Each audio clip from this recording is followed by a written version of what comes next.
That's what it is, yeah.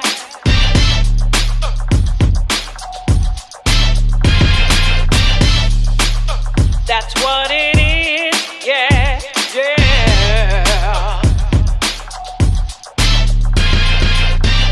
That's what it is. Hey, hello everyone. This is your host, Doreen Head from That's What It Is. I am here with my brother, and I do call him my brother, not my friend.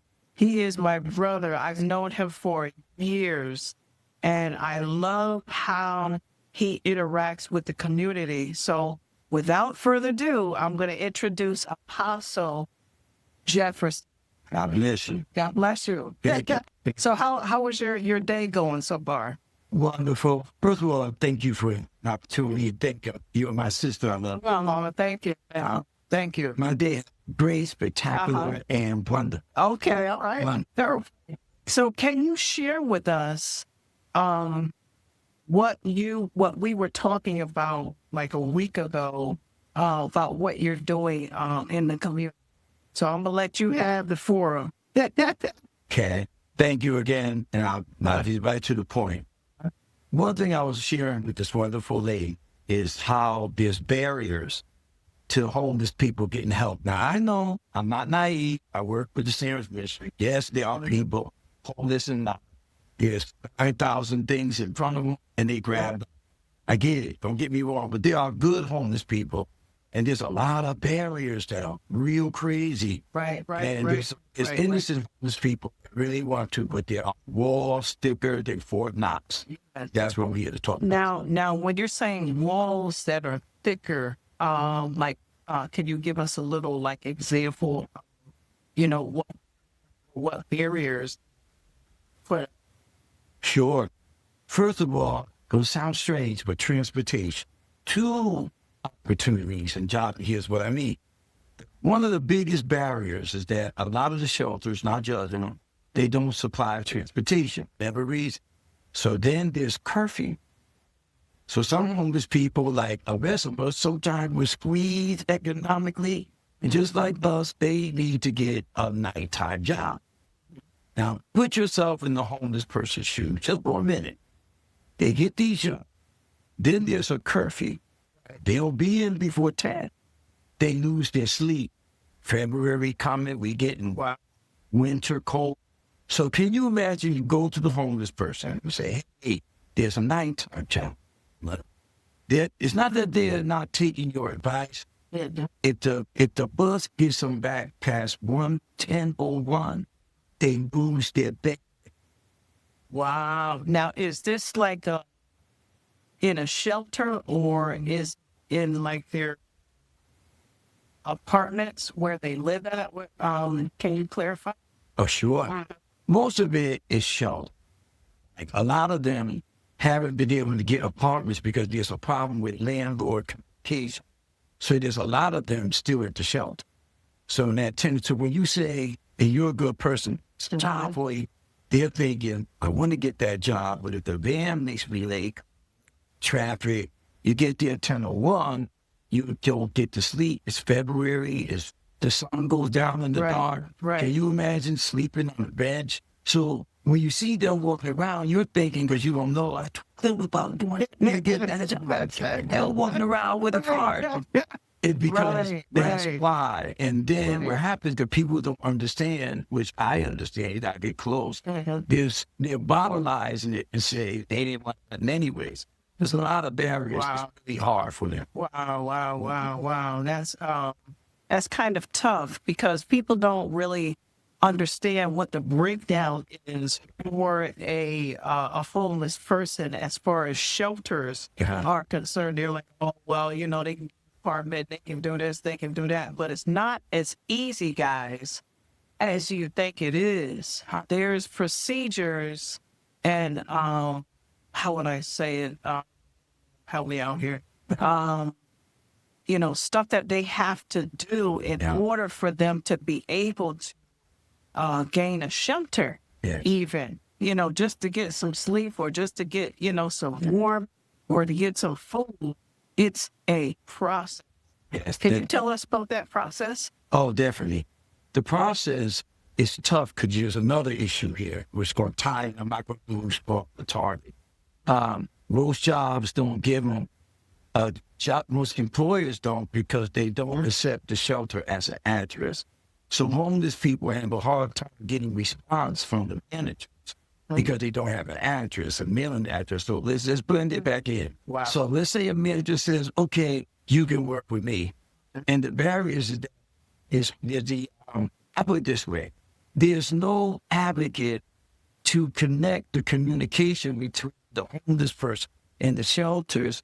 So that's why it's hard for them to negotiate and break off that curfew time. Just imagine this. I won't be long. Imagine you're not, but you had a rough time. You go, and you're sad. But you had to stay with your relatives. You were a homeless person.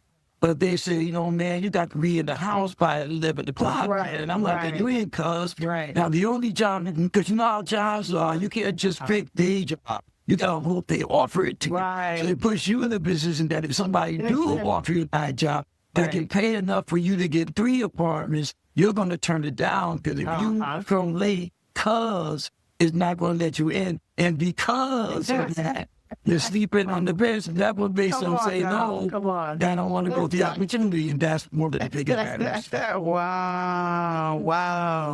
And it seems like, you know, just listening to what you're saying, it just seems like it's not fair because they want homeless people off the street, but they don't want to give them, you know, like a incentive to try and, you know, how would I say it? Go by the rules. I mean, of course, I understand you want us to go by the rules.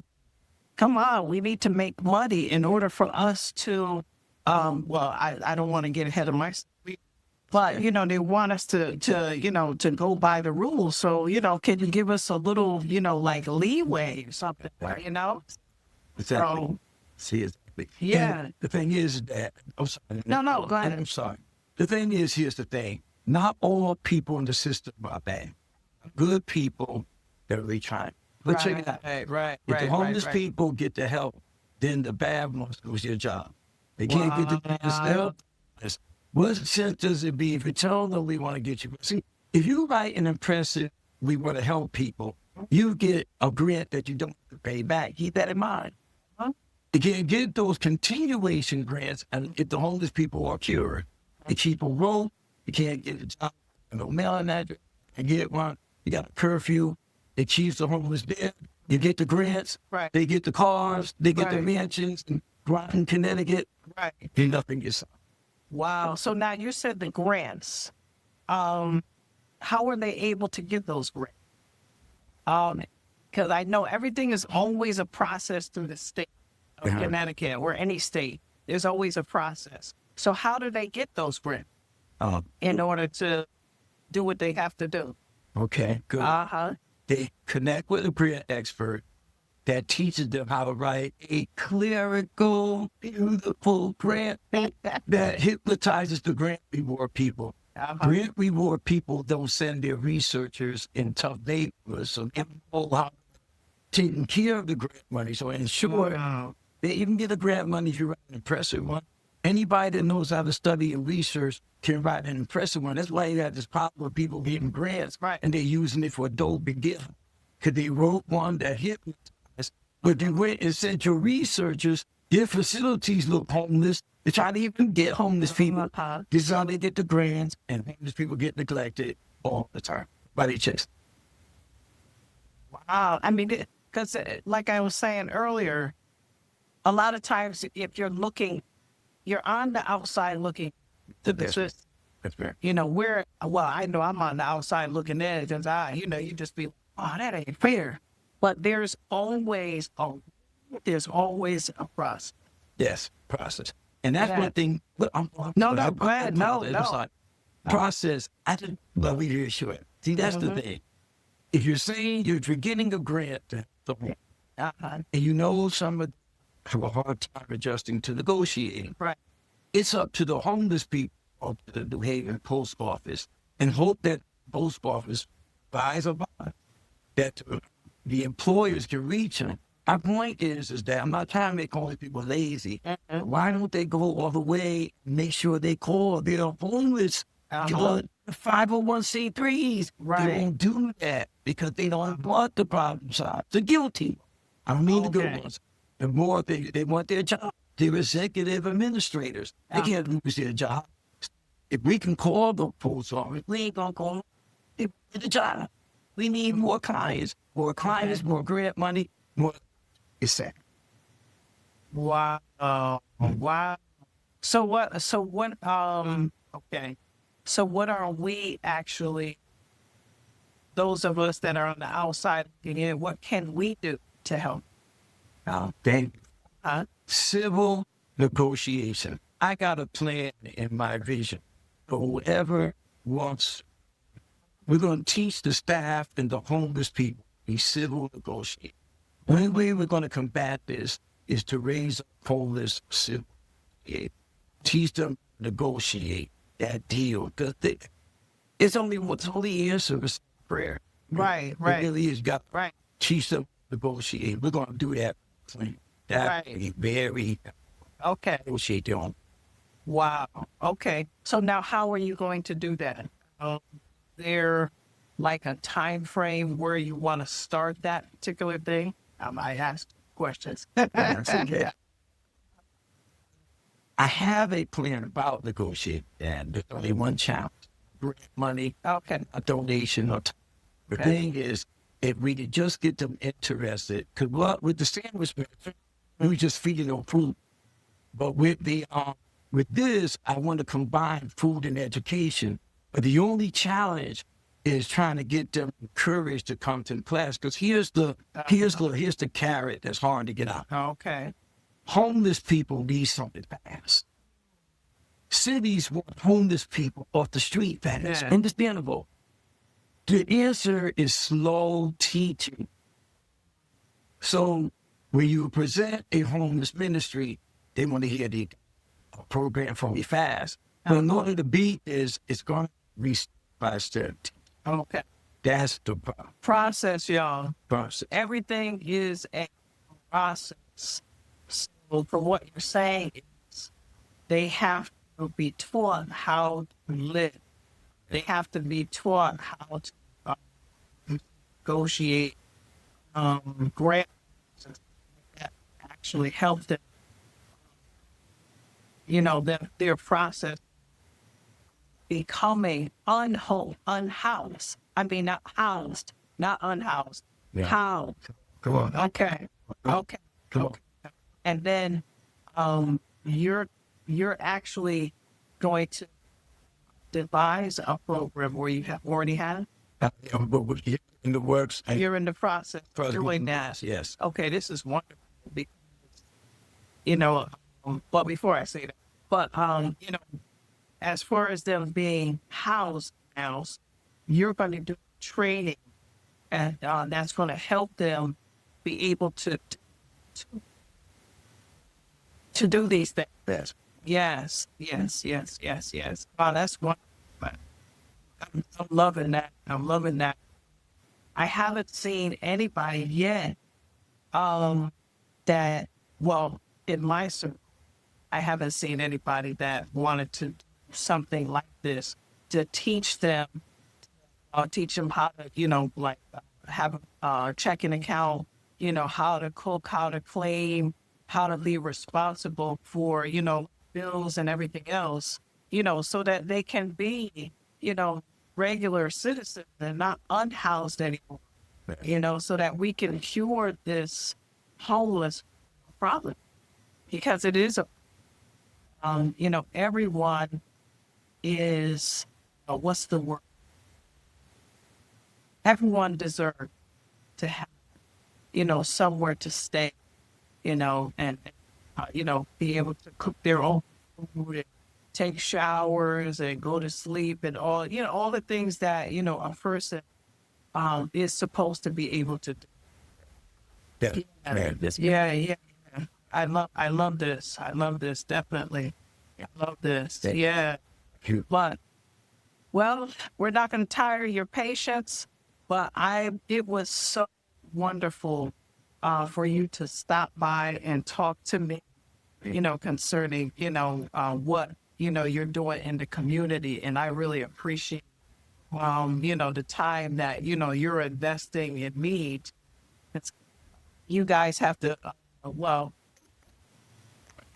he was my mentor years ago when we were doing a street ministry. And he taught me. That's why I have such a passion for. He taught me how to work with the homeless people. And it's such a wonderful thing that now, Apostle, Jefferson now is trying to devise a program, to end homelessness. This is just so wonderful. I really appreciate this. I appreciate it. No kind words. No, you all right. I mean, ever since I've known, you had a compassion for, the homeless. So, well, this is your host, Doreen Head. So that's what it is. And this is Charles Jefferson Sr. Until next time, that's what it is. That's what it is, yeah.